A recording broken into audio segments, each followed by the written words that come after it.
First, I'd like to thank the conference organizers for inviting me. One, I love coming and having the opportunity to speak about my research.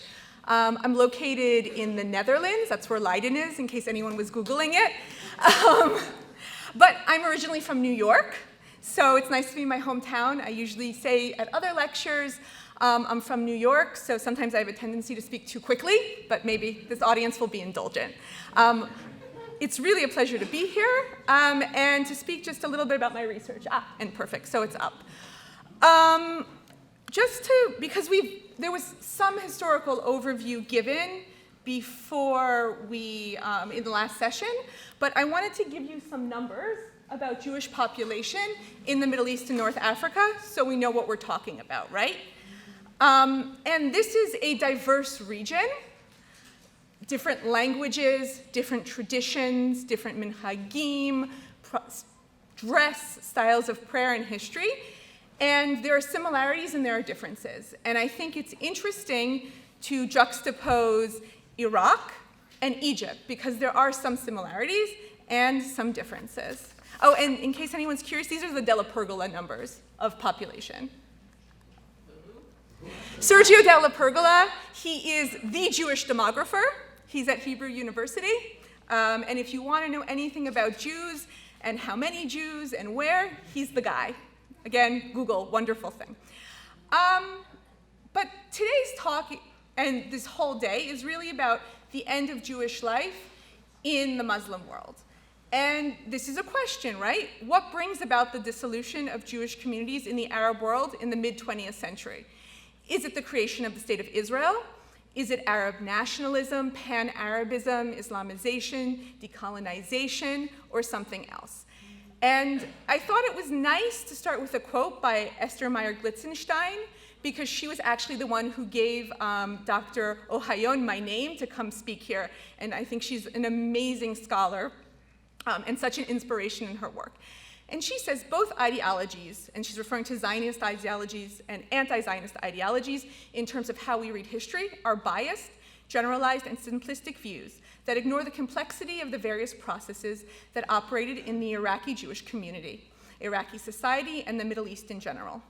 After all, the mass immigration from Iraq was just the culmination or conclusions of a series of developments that resulted from the modernization and westernization of the Middle East, the rise of the Arab nation movements, and the Zionist Arab conflict over Palestine.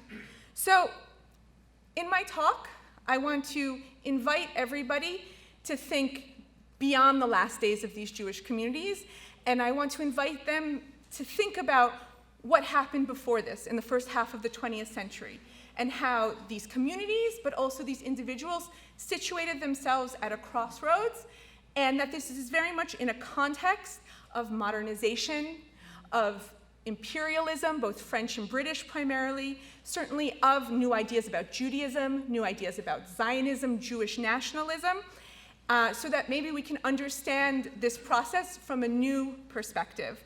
I'm going to present you with a little bit of background history, some chronologies, depending on how quickly I speak as well.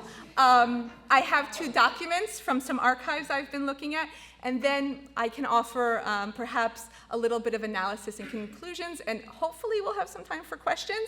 And then, the floor will be yours, of course. So, we need to think about these Jewish communities in the Arab world in the 20th century as connected, right? They don't exist in a vacuum. They are connected with other Jewish communities in the Arab world. They are connected with Jews in Europe. And this is not a process that started after World War I. This is a process that started in the 19th century, right? And this process starts for multiple reasons. There's migration. You have Halabis, Aleppan Jews who go to Egypt. You have Iraqis who go to the Indian subcontinent. You have Moroccans who go to Venezuela, right? It becomes delocalized. And in addition to this, the previous speaker spoke about the Damascus affair. And the Damascus affair, which now I don't have to go into, so saving some time, sets off this idea of Jewish internationalism. And Jewish intellectuals and philanthropists begin to consider, how can we help Jews in disparate places? How can we help our suffering brethren, right? That's what happens in Aleppo. And they begin to found philanthropic organizations. And the most famous are the Alliance Israélite Universelle. I think if there are people in the audience here who who grew up in the Middle East or North Africa, maybe you went to a school from the Alliance. You have the Anglo Jewish Association, which is the equivalent in the Anglo Jewish sphere, and they work closely together. And certainly after World War I, you have the JDC, right, out of New York, which is very important. And all of these communities in the Arab world are in contact with these organizations in different ways. And that's actually what I study when I'm alone in my office in Leiden. But we also have transnational religious networks as well. We have rabbis who talk to each other. We have rabbis who discuss questions of how do we deal with modernity? How do we deal with women being seen in public when their hair isn't covered? And they discuss these through newspapers, through letters, right, through responsa. And we can also begin to speak about a global Jewish media space. Jews are inherently multilingual, and you have Haskalah press in Hebrew, which these Jews are reading, but you have the English press, the Jewish Chronicle, 1841, oldest continuously published Jewish newspaper. It describes the Jewish community of Baghdad in the late 19th century as a model of Jewish gentrification. Interesting, right? And we know that the publications of the Alliance as well were sent to Jewish libraries throughout the Middle East and North Africa. So if we think about the 1930s, both Egyptian and Iraqi Jews are participating in diverse and dynamic transnational Jewish networks. Some are more secular, some are more religious, but they're connected, and they have this new idea of kind of an emergent Jewish identity. So, a little bit on Iraqi Jewry. I'm sure there'll be some Iraqi Jews in the audience afterwards who will want to tell me, what I missed in my very short synopsis. But it's a historic community, right? They trace their origins to the Babylonian exile, at least in spirit. By the early 20th century, it's an urban community, primarily in Baghdad, but certainly with important smaller communities in Basra and Mosul. There is an important diaspora community in the Indian subcontinent and East Asia, and also a little bit in the UK. And so people call themselves Baghdadi, and some of them reside in Iraq, but some of them reside in India, and they see this as an identity, right? They see this as their customs. And what's interesting in this whole period is people don't necessarily leave forever, right?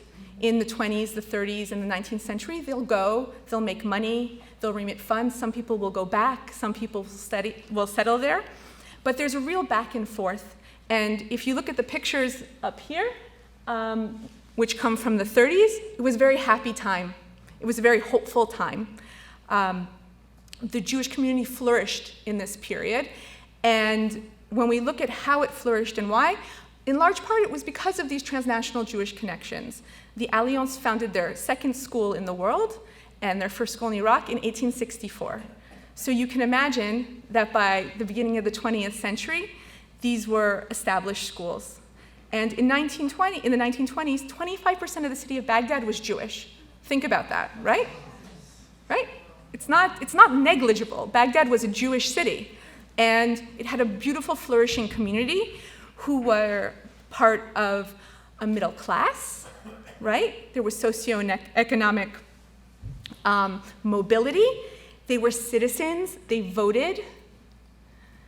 And they were interested about being Iraqi citizens, but they were also interested about being Jews and about being Jews in a new modern world which offered new choices. Similarly, Egyptian Jewry also saw a golden age in the 1920s and 30s. Similarly as well to Iraq, they had a long history. And by the late 19th, early 20th century, they were also an urban population, mostly in Cairo and Alexandria, like Iraq, an Alliance Israélite Universelle school in 1868. But to show how successful the community was, by 1919, the AIU considers its mission complete and transfers the management of the schools back to the community. So at this point, it's not just that these communities are receiving aid from their brethren in Europe, they're also participating and they're remitting funds back. And they're helping to build schools. Actually, for example, the female teachers college in Paris for the Alliance was built, the building was built with money from an Iraqi Jew. And the Egyptian Jewish community remitted funds to the Jewish community in Kishinev after the Kishinev pogrom. So there's this idea of a modern Jewish identity, right? Some Jews become citizens in 1929 with the 1929 Egyptian nationality law, but most don't apply for citizenship because they feel comfortable in their position, okay? And another example of the high level of education of these communities, the 1947 literacy rate for Egyptian Jewry was 82.2%, in a country who in 1976 only had a literacy rate of 38.2%. So what are the similarities and the differences very broadly? They're both historic communities. We're not talking about immigrant communities here. The larger Muslim populations would never call these groups immigrant groups. They were seen as established parts of these societies. They were active on their communal level within their Jewish communities, but also on the national level, right? Heskel Sasson, for example, who was mentioned today, but other people served in the parliament, advised princes and prime ministers, and they engaged with their society. When we talk about Zionism, I think we can characterize it as ambivalent. And when I say ambivalent, I'm talking about the Oxford English Dictionary definition, not how it's used today. They were conflicted. They were very aware of the situation in Palestine, and they were aware of it because they went on vacation there. You hear Jewish women talking about how they loved to go on vacation to Palestine because it was a place where they could wear a bathing suit on the beach in the 1930s, and it was socially acceptable to do this, right? They knew that it would be problematic, possibly from a political perspective, but it was exciting too, right? It was an exciting moment to see these communities being built up in Mandate Palestine. And this is, of course, even before after 1933. They continue to have these close ties with Jewish networks, both communities. After 33, both communities work hard to get Jews out of Germany and later out of Austria. And their lack of success also shows a certain weakness politically within these states because they're not able to save more of their brethren. So it's this balance, right? It's this balance between some agency in the transnational Jewish world, some agency as well within the local states, but also a certain weakness as a religious minority or a religious community. And I also put in here that in both communities, some Jews are active in local communist parties. And it's relatively small numbers, but it just is an example of the diversity of thought, right? We can't talk about one block of thought, one block of ideology. Every individual has their own story. Every individual has their position. But there are some other interesting differences between these two groups. The Iraqi community was relatively homogeneous. You don't have a large Sephardic migration, for example. In Egypt, it was a heterogeneous communal composition. You had Ashkenazi Jews, Sephardi Jews, Halabis, Baghdadis, and in that way was much more decentralized. Also, in Iraq, the Jews were citizens. In Egypt, the majority still held foreign passports, right? In Iraq, the community was primarily Arabic-speaking, although multilingual. Most people would speak either English or French, depending on their education, and certainly had some rudimentary Hebrew. Whereas in Egypt, the community was much more linguistically diverse. Yeah, right. Speaking French primarily, but you also have children going to Anglican schools and speaking English, for example, and some people have English as their home language. Most people would have either French or Arabic, depending where they were, as their home language, but also Italian in some cases, right? Exactly. So it's a very cosmopolitan Jewish society. Iraq, the Jewish school system, had 27 Jewish schools in the city of Baghdad in the 1940s. It was the premier school system in Baghdad. to a point that until the Muslim population and the Christian populations built their own private schools, most elites went to the Jewish schools. In Egypt, most elite Jewish families would send their children to Christian missionary schools. But in both cases, it meant that Jews were actively engaged with the larger Muslim population, but also the Christian populations. What's next up here? So I wanted to kind of give two examples of networks and influence, which make it a little more specific. And this is one of my favorite pictures. It's of the girls at the Laura Kaduri School in Baghdad. The picture comes from the Alliance archives. I believe it's 1928. Laura Kaduri School was founded in 1893. It was the first girls' school in Iraq. It was founded, the money was given by Eli Kaduri, a wealthy Baghdadi Jew who was living in Shanghai. So another example of these transnational networks. His wife, who the school was named after, Laura Mokata, is actually a Sephardi Jew from London who was killed in a fire. The school was managed by the 1920s by the Jewish community of Baghdad, but it used a curriculum from the Alliance School in Paris. And the teachers came from Iraq, the Middle East and North Africa, and Europe. But most importantly, the school served all strata of Jewish society, and that's what this picture shows. So for those of you who read French, entrée scolaire, to help poor students, right, who didn't have enough lunch. And the idea was that the wealthy girls would bring in food, and they would cook the food together and eat together, which is a lovely idea. But it was really also something radical in 1920s Iraq, because these were women getting an education. And you can see that it wasn't just wealthy girls, part of the wealthy elite, it was also girls from more modest families. And just look at how they're dressed. I mean, you can see that's actually a teacher with bare shoulders. The girls have some of them have bobs in their hair. But they're eating at a table together. And so you can imagine that these girls have a very globalized Jewish identity by this period, right? It's not centered just in Baghdad. They have an idea that there are people in Paris, there are people in Shanghai, and they care about us. And conversely, we have a responsibility to care about them. The other document, also from the Alliance archives, which I translated, so if anyone's curious the original text, I can email it to you. It comes from 1918, and it's a discussion about helping Jews in Palestine.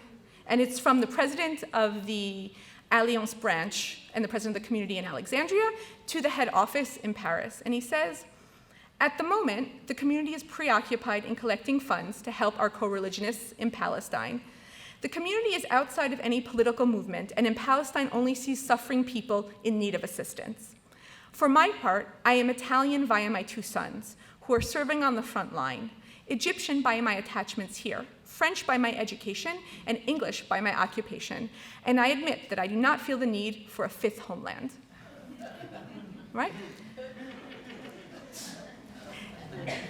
It's a powerful statement, but if we position it in 1918, it's the end of World War I.